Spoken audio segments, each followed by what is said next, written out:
রসমালাই তো অনেক খেয়েছেন, আমের মরশুমে সবকিছু আমের হলে মন্দ কি। পাকা আম দিয়ে একই সাথে দুটি রান্না করে দেখাবো। ওই ধরে নিন একই সাথে রদ দেখা কলা বেচার মতন। আমের খোসা ছাড়িয়ে টুকরো করে নিন। সুজি তো মিহি, মিক্সারে চরকির মতো ঘুরে আরো মিহি হয়ে গেল রান্নার সুবিধার জন্য। আম তো টুকরো দিয়ে কাজ হবে না, তাকেও পেস্ট করে নিলাম। কড়াইতে সাদা তেলও ঘি দিলাম, শুধু ঘি দিয়ে করতে পারেন, স্বাদ ভালো হবে, কিন্তু সুজির কথাও তো ভাবতে হবে। এরপর গুঁড়ো করে রাখা সুজি দিয়ে অনবরত নেড়ে হালকা লাল করে ভেজে নিলাম। কড়াইতে আমের পেস্ট দিয়ে নাড়াচাড়া করে নিন। এরপর আগে থেকে ভেজে রাখা সুজি অল্প অল্প করে মেশাতে থাকুন, অনবরত নাড়তে হবে। এই সময় ধৈর্য ধরে কাজটা করতে হবে। এরপর পরিমাণ মতো জল দিয়ে আম সুজিকে একসাথে ভালো করে মিশিয়ে নেওয়ার চেষ্টায় আপনি সফল হবেন। এরপর সামান্য নুন আর এলাচ গুঁড়ো দিয়ে ভালোভাবে মেশান।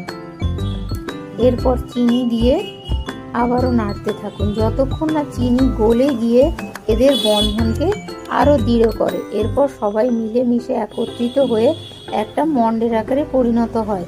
এতে নারকেল কোড়া দিয়ে দিন, এতে স্বাদটা আরো অনেক ভালো হবে। আর একটা মন্ডের আকারে পরিণত হলো সবকিছু মিলেমিশে। একটা থালায় সামান্য ঘি মেখে নিন। মন্ডের কিছুটা অংশ নিয়ে হাতের সাহায্যে থালায় ছড়িয়ে সেট করে নিন এবং ফ্রিজে ঠান্ডা হতে দিন। মন্ডের অপর অংশ নিয়ে হাতে সামান্য ঘি মেখে তাতে মন্ড থেকে ছোট ছোট বলের মতো গড়ে নিন। কড়াইতে দুধ বসিয়ে নাড়া দিয়ে জাল দিয়ে ঘন করে নিন। তাতে গুঁড়ো দুধ ও কর্নফ্লাওয়ার মিশিয়ে ঘনত্বটা বাড়িয়ে দিলাম। সুগন্ধের জন্য দিয়ে দিলাম থেঁতো করে রাখা এলাচ আর তেজপাতা। আবার নাড়াচাড়া করে নিলাম।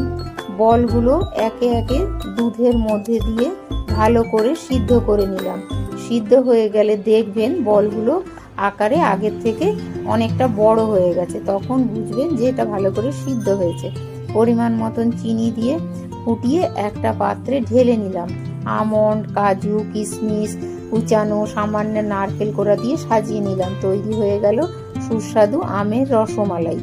আগে থেকে ফ্রিজে ঠান্ডা করে রাখা থালাটা বের করে নিয়ে ছুরি দিয়ে বরফির আকারে কেটে কাজু, আমন্ড, কিশমিশ কুচি, সামান্য নারকেল কোড়া দিয়ে সাজিয়ে নিলেই তৈরি হয়ে গেল আমের বরফি।